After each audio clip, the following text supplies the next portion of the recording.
Hello नमस्कार आदाब सलाम सत श्री अकाल। केम छो कसे काय केरो हाल है के ना छी यहाँ सब कैसन वानी हाउ आर यू कैसे हैं आप लोग। केमो नाचो मनक्कम खम्मा गनी हुकुम केमती अच्छंती की खबर। नमस्तुभ्यं।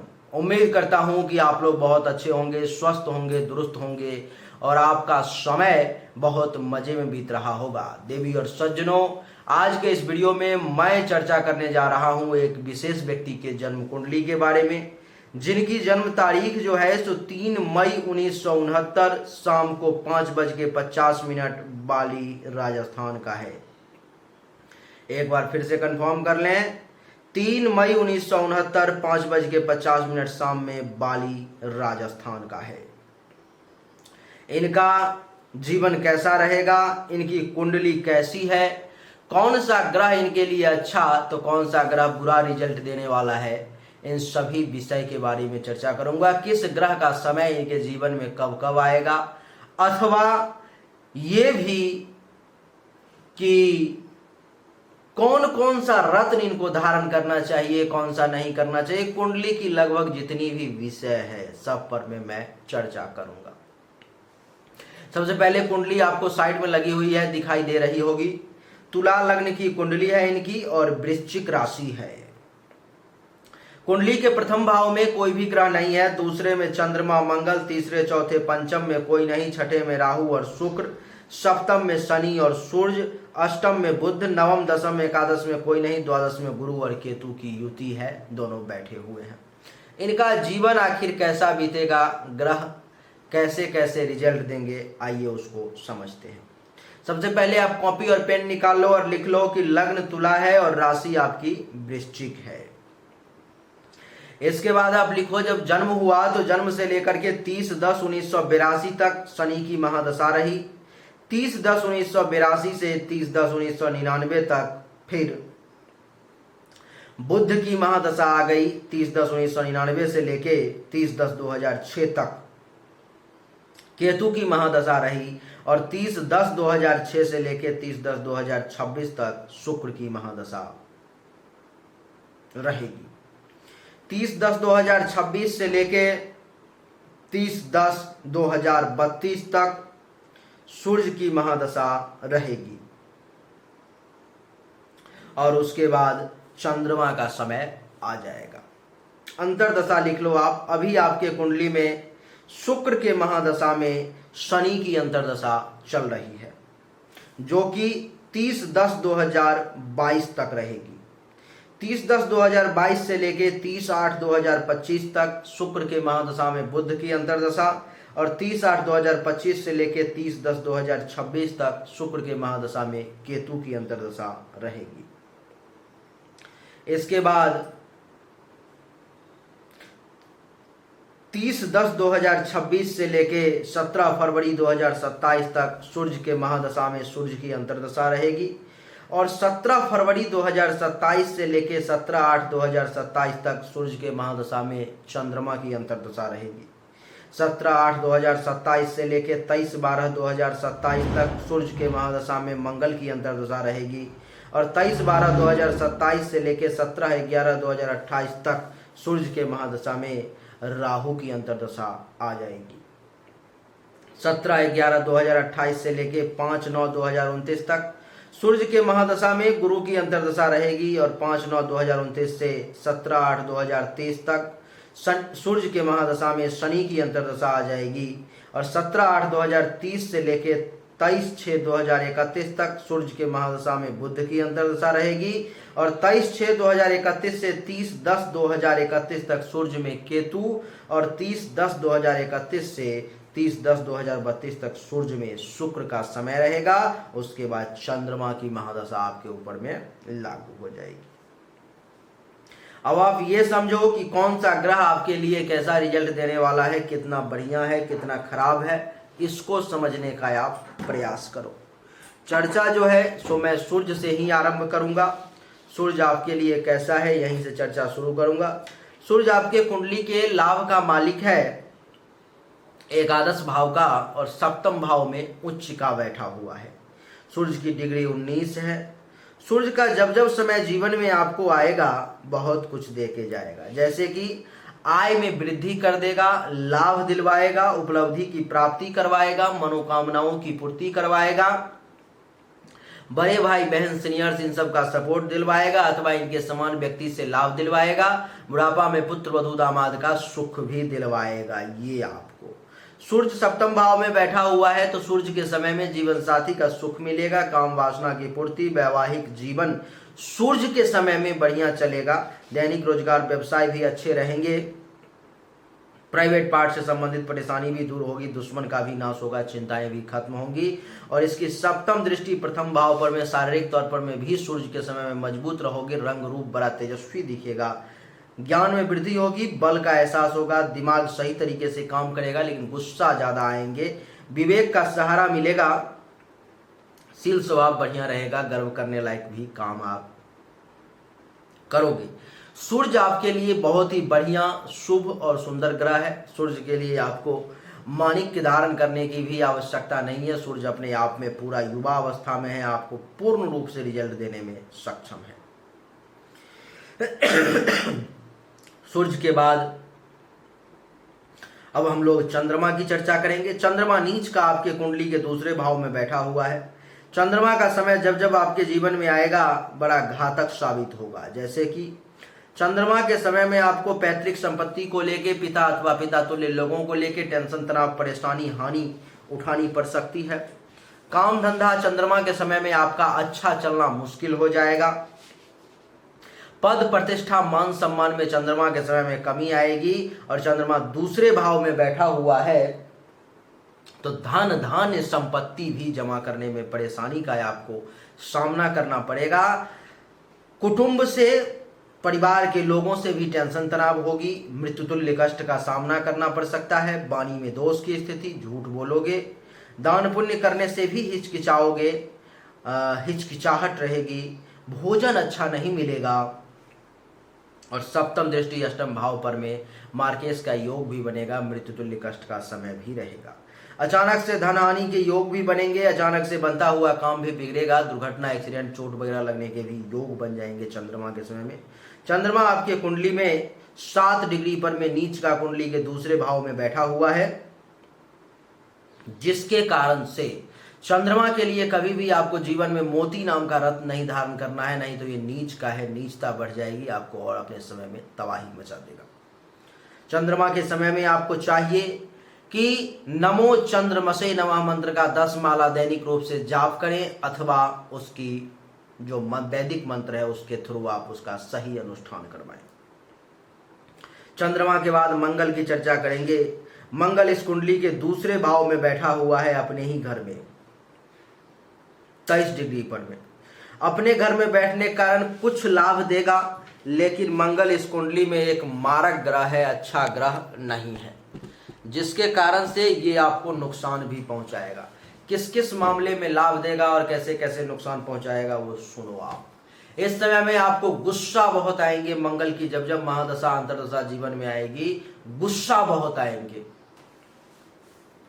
पैसा जरूर हल्का फुल्का आएगा आपके पास में, लेकिन वाणी में दोष की स्थिति उत्पन्न हो जाएगी। बड़े तीखे, कड़वे, रूखे शब्दों का प्रयोग कर सकते हो। दान पुण्य करना भी आपके बस की बात नहीं होगी। उस समय में आप कृपण्य भी थोड़े से बन जाओगे और तीखा मसालेदार भोजन करना ज्यादा पसंद करोगे। मंगल की चौथी दृष्टि पंचम भाव पर में पुत्र प्राप्ति का योग भी मंगल बनाता है आपके कुंडली में। मंगल के समय में विद्या बुद्धि मिला जुला के ठीक काम करेगी, यश में वृद्धि होगी। चाहने वालों की संख्या बहुत ज्यादा नहीं बढ़ेगी। धर्म कर्म के प्रति रुझान भी बहुत ज्यादा नहीं रहेगा। पेट से संबंधित कुछ परेशानी भी परेशान कर सकती है। सप्तम दृष्टि अष्टम भाव पर में अचानक से हल्का फुल्का धन लाभ का योग भी बनेगा। यात्राएं भी बहुत होंगी, भाग दौड़ भी ज्यादा करना पड़ेगा। सावधान, नहीं तो दुर्घटना भी हो सकती है। अष्टम दृष्टि नवम भाव पर में भाग्य का सपोर्ट बहुत ज्यादा नहीं मिलेगा। धर्म कर्म का पालन करेंगे लेकिन बहुत ज्यादा नहीं। यश में कमी, ससुराल से भी टेंशन तनाव का कुछ योग बनेगा। संत महात्मा ऋषि मुनि ब्राह्मण आचार्य का आशीर्वाद आपको कम प्राप्त होगा। मंगल के समय में आपको चाहिए और दाम्पत्य जीवन में भी परेशानी का सामना करना पड़ेगा। मंगल के समय में आपको चाहिए कि नमो मंग मंगलाय नमः मंत्र का दैनिक रूप से 10 माला जाप करें, आपके लिए बढ़िया रहेगा। और मंगल के लिए जीवन में कभी भी मूंगा धारण ना करें, नहीं तो आपके लिए वो नुकसान का कारक बन जाएगा। मंगल के बाद बुध की चर्चा करेंगे। बुध आपके कुंडली के अष्टम भाव में बैठा हुआ है, जिसके कारण से बुध के समय में अगर आप हिंदुस्तान से बाहर रहते हैं तब तो आपको बहुत लाभ मिलेगा, बहुत लाभ मिलेगा, बहुत फायदा होगा। लेकिन हिंदुस्तान में अगर रहते हैं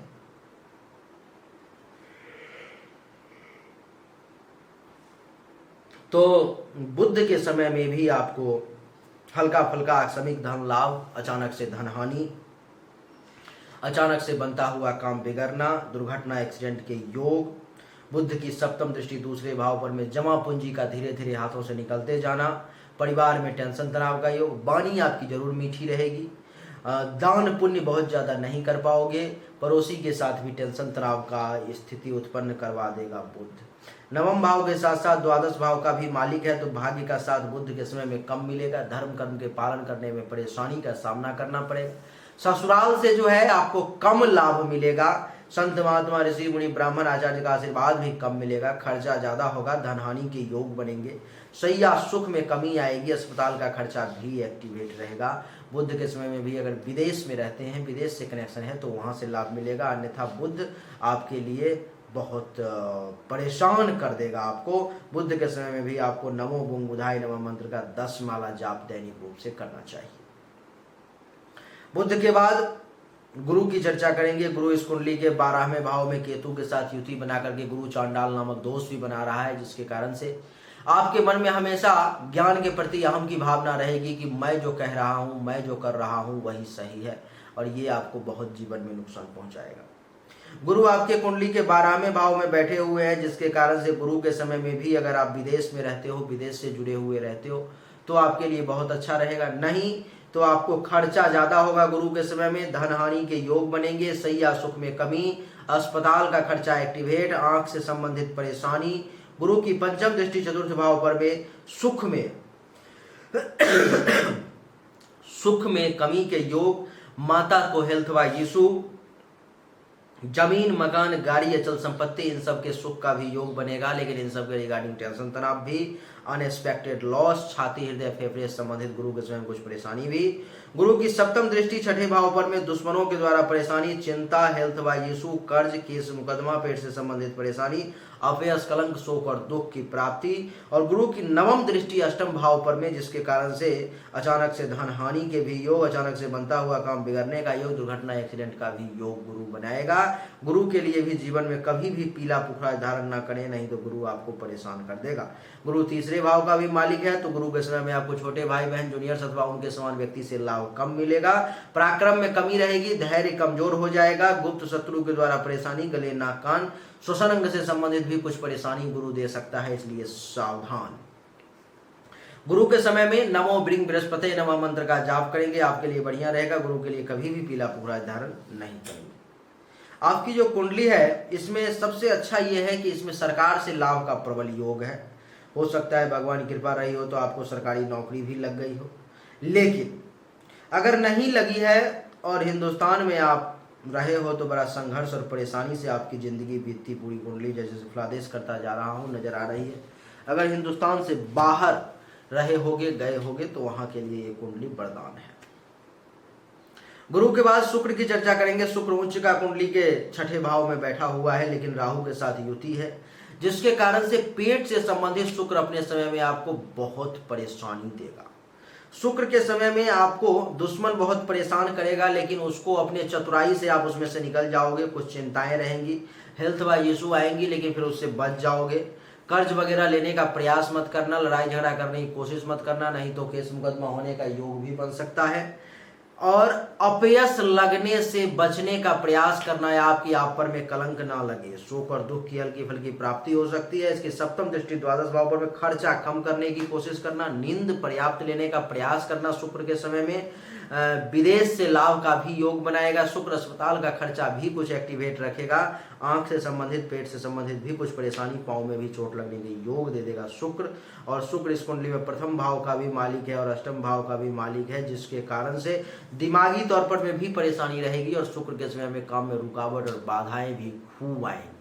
इसीलिए आपको शुक्र के समय में भी अगर हिंदुस्तान में हो तो आपको शुक्र के मंत्र का नमो शुंग शुक्राय नमः मंत्र का 10 माला दैनिक रूप से जाप करना चाहिए, आपके लिए अनिवार्य है। शनि जो है आपके कुंडली में नीच का कुंडली के सप्तम भाव में बैठा हुआ है, जिसके कारण से शनि का समय जब जब आएगा ये भी आपको बड़ा संघर्ष और परेशानी से भरा हुआ जिंदगी है आपका। शनि के सप्तम भाव में बैठने के कारण जीवन साथी के साथ टेंशन तनाव, शनि के समय में काम वासना की अधिकता, वैवाहिक जीवन में परेशानी, दैनिक रोजगार व्यवसाय का अच्छा न चलना, प्राइवेट पार्ट से संबंधित परेशानी, दैनिक रोजगार व्यवसाय में भी परेशानी, दुश्मनों के द्वारा परेशानी। तीसरी दृष्टि नवम भाव पर में भाग्य का सपोर्ट कम मिलना, धर्म कर्म के पालन करने में परेशानी, ससुराल से टेंशन तनाव का योग, संत महात्मा ऋषि मुनि ब्राह्मण आचार्य का आशीर्वाद भी कम मिलना, सपने पूरा होने में परेशानी। और सप्तम दृष्टि प्रथम भाव पर में मन का भी चंचल होना, दिमाग का भी चंचल होना, दिमागी तौर पे भी परेशानी। और दसम दृष्टि जो है 8, 9 और दसम दृष्टि चतुर्थ भाव पर में सुख में कमी, माता अथवा माता तुल्य महिलाओं से लाभ में कमी, जमीन मकान गाड़ी घोड़ा बंगला अचल संपत्ति के रिगार्डिंग टेंशन तनाव का योग। और आपको बता दूं कि शनि मालिक है पंचम भाव का भी, संतान को लेकर के भी परेशानी, विद्या बुद्धि में परेशानी, यश में कमी, चाहने वालों की संख्या में कमी, धर्म कर्म के पालन करने में कमी, पेट से संबंधित भी परेशानी का योग बनाएगा शनि। शनि के समय में तो आपको चाहिए कि निश्चित तौर पर में पूजा पाठ का सहारा लें, नहीं ले सकते हैं इसलिए मैं हर जगह ऑप्शन बता रहा हूं। अगर नहीं ले सकते तो नमो शं शनिश्चराय नमः मंत्र का 10 माला दैनिक रूप से शनिवार के दिन से जाप शुरू कर देंगे, शनि की अंतर्दशा आते हुए ही। और पीपल के पेड़ में जल देना शुरू कर देंगे। शनि के बाद राहु की चर्चा करेंगे। राहु भी आपके कुंडली के छठे भाव में बैठा हुआ है, जिसके कारण से राहु भी आपको परेशान करेगा। राहु जो है तो छठे भाव में बैठा हुआ है मीन राशि में, उसमें भी इसलिए आपको राहु के समय में दुश्मन से परेशानी होगी, चिंता होगा, हेल्थ वाइज इशू, कर्ज, केस मुकदमा, पेट से संबंधित परेशानी, अपयश, कलंक, शोक और दुख की प्राप्ति। पंचम दृष्टि दशम भाव पर में पिता अथवा पिता तुल्य लोगों से लाभ कम मिलना, पिता की संपत्ति को लेकर के परेशानी, काम धंधा बहुत अच्छा ना चलना, पद प्रतिष्ठा मान सम्मान में कमी। सप्तम दृष्टि द्वादश भाव पर में खर्चा ज्यादा होना, धन हानि के योग, सैया सुख में कमी, विदेश से लाभ का योग, अस्पताल का खर्चा एक्टिवेट। और नवम दृष्टि दूसरे भाव पर में धन धान्य संपत्ति जमा पूंजी हाथ से निकलते जाना और परिवार में टेंशन तनाव का योग, वाणी में दोष की स्थिति, पड़ोसी के साथ भी टेंशन तनाव। राहु भी आपके लिए बढ़िया नहीं है। राहु के समय में राहु के मंत्र नमो रांग राहवे नमः मंत्र का आपको जाप करना है 10 माला। केतु भी कुंडली के जो है सो द्वादश भाव में गुरु के साथ युति बना के बैठा हुआ है, जो अच्छा नहीं है। केतु के समय में भी कुछ इसी प्रकार की परेशानी आपको आएगी, जैसे कि खर्चा ज्यादा होना, धनहानि के योग, सैया सुख में कमी। और एक चीज केतु आपके लिए दे सकता है, क्योंकि केतु का द्वादश भाव में गुरु के साथ बैठना एक आपके लिए अच्छा है कि भगवान की कृपा से अगर नेचुरल डेथ जब होगी तो आपको मोक्ष की प्राप्ति हो सकती है, अगर भगवान की कृपा हुई तो। नहीं मोक्ष तो विष्णु लोक, स्वर्ग लोक जाने का अवसर आपको मिल सकता है। अच्छा, तो केतु लेकिन यहां पर मैं आपको परेशान करेगा, अस्पताल का खर्चा एक्टिवेट रखेगा, आंख से संबंधित परेशानी दे सकता है, पांव में चोट लगने का योग बना सकता है। पंचम दृष्टि चतुर्थ भाव पर में सुख में कमी, माता को हेल्थ वाइज इशू, जमीन मकान गाड़ी घोड़ा बंगला अचल संपत्ति के रिगार्डिंग भी कुछ टेंशन तनाव, अनएक्सपेक्टेड लॉस, छाती हृदय फेफड़े से संबंधित भी कुछ परेशानी। सप्तम दृष्टि छठे भाव पर में दुश्मनों के द्वारा परेशानी, चिंता, हेल्थ वाइज इशू, कर्ज, केस मुकदमा का योग, पेट से संबंधित परेशानी, अपयश, कलंक, शोक और दुख की प्राप्ति। नवम दृष्टि अष्टम भाव पर में हर काम में रुकावट, बाधा का भी योग बना देगा केतु, जो आपके लिए ठीक नहीं है।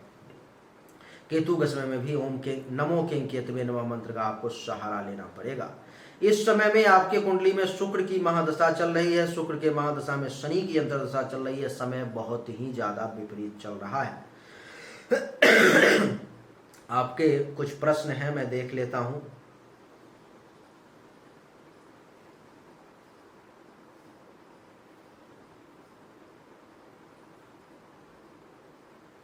पहला है कि facing health challenge since last 2-3 years specially on left leg. हाँ, फर्स्ट माइनस यही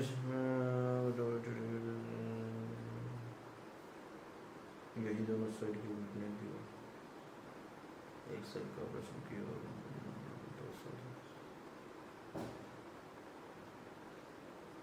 इसमें परेशानी है आपको। वो शुक्र जो बैठा हुआ है कुंडली के छठे भाव में और पांव पर में दृष्टि है, केतु के साथ गुरु की युति है, इस कारण से ये परेशानी आ रही है। इसके लिए तो ग्रह की शांति ही है उपाय और मंत्र का जाप, दूसरा कोई ऑप्शन नहीं है। कुछ वजह से हेल्थ ऊपर नीचे चल रहा है, वो वजह मैंने आपको कुंडली में पहले ही बता दी। कैरियर का है कुछ,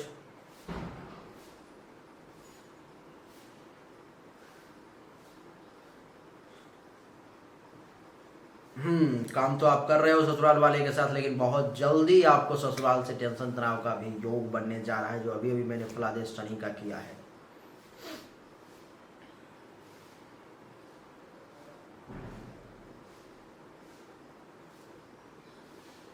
परेशानी है आपको, समय आपका बहुत ही ज्यादा विपरीत चल रहा है। तीसरा प्रश्न है,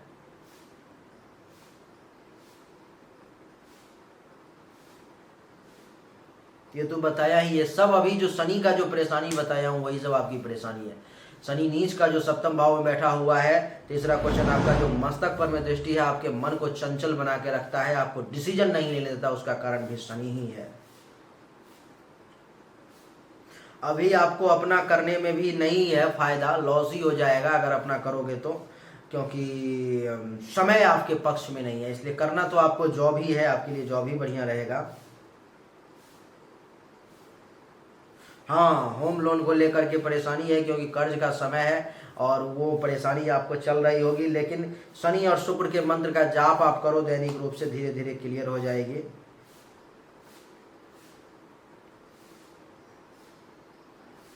अगर पहला क्वेश्चन जो फिर से है आपका करियर के मामले में, अगर संभव हो सके तो आप खुद का काम जो है मत करो, कहीं दूसरे जगह नौकरी पकड़ सकते हो। अगर आपको अच्छा अपॉर्चुनिटी मिलता है तो पकड़ लो, ऐसे अभी मिलेगा नहीं, क्योंकि ससुराल से आपको टेंशन तनाव बनने का योग बनता जा रहा है कुंडली में।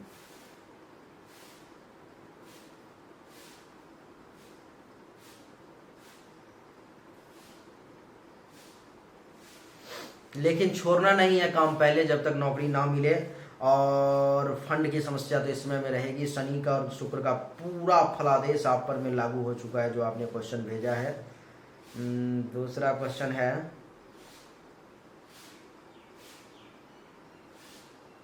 दूसरा क्वेश्चन जो है, आप खुश नहीं है वहाँ के वातावरण से, काम से, डिसीजन लेने से। आप शनि और शुक्र के मंत्र का जाप करो, अगर करवा सकते हो तो शनि के मंत्र का 92,000 जाप करवा लो, शुक्र के मंत्र का जाप करवा लो, दुर्गा सप्तशती पाठ करवा लो, रुद्राभिषेक करवा लो, हवन करवा लो, ये सब एक साथ में करवा लो। आप बहुत आफियत में आ जाओगे, नहीं तो ये आपको बर्बाद कर देगा।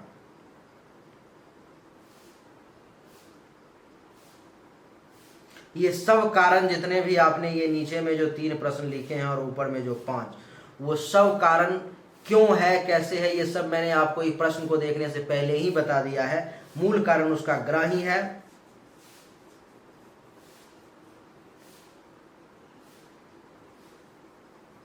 बच्चे के बारे में तो जब तक उसकी कुंडली नहीं देखूंगा कुछ भी नहीं बता पाऊंगा आपको, इसलिए उसके लिए तो उसकी कुंडली देखना पड़ेगा।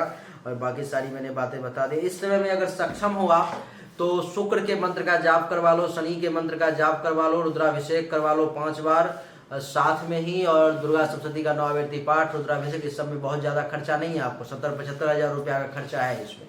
अगर करवा सकते हो तो करवा लो, नहीं करवा सकते हो तो मैं मंत्र बता देता हूँ। नमो शुंग शुक्राय नमः, इस मंत्र का 10 माला दैनिक रूप से सुबह में आप जाप करो, और ये जाप 2026 के 10वें महीने तक करो। और दूसरा मंत्र नमो शं शनिश्चराय नमः, इस मंत्र का जाप 30/10/2022 तक करो, 10 माला। 30/10/2022 के बाद जो है सो नमो शं शनिश्चराय नमः मंत्र का जाप बंद करके और नमो गुं बुधाय नमः मंत्र का जाप शुरू करना पड़ेगा, जो 30/8/2025 तक चलेगी। उसके बाद केतु के मंत्र का जाप शुरू करना पड़ेगा। जाप का आपको सहारा हमेशा लेना पड़ेगा। रत्न के मामले में जो है, आपको सूर्य के माणिक पहनने की जरूरत नहीं है, चंद्रमा की मोती पहन नहीं सकते, मंगल का मूंगा नहीं पहन सकते, बुध का पन्ना नहीं, गुरु का पुखराज नहीं, शुक्र के लिए नहीं, शनि के लिए नहीं, राहु के। तो आप रत्न जीवन में कोई भी नहीं धारण कर सकते। रत्न और अंगूठी से आप दूर रहोगे, आपके लिए बढ़िया रहेगा। उम्मीद करता हूँ कि सब कुछ आपको समझ में आ गया होगा अच्छे तरीके से। अगर आपको समझ में आ गया तो इस वीडियो को लाइक करें, शेयर करें, चैनल को सब्सक्राइब करके इसके बेल आइकन के बटन को दबाएं। एक बार फिर से आप सभी का बहुत बहुत धन्यवाद। Thank you so much. जय हिंद, वंदे मातरम, बोलिए राधे।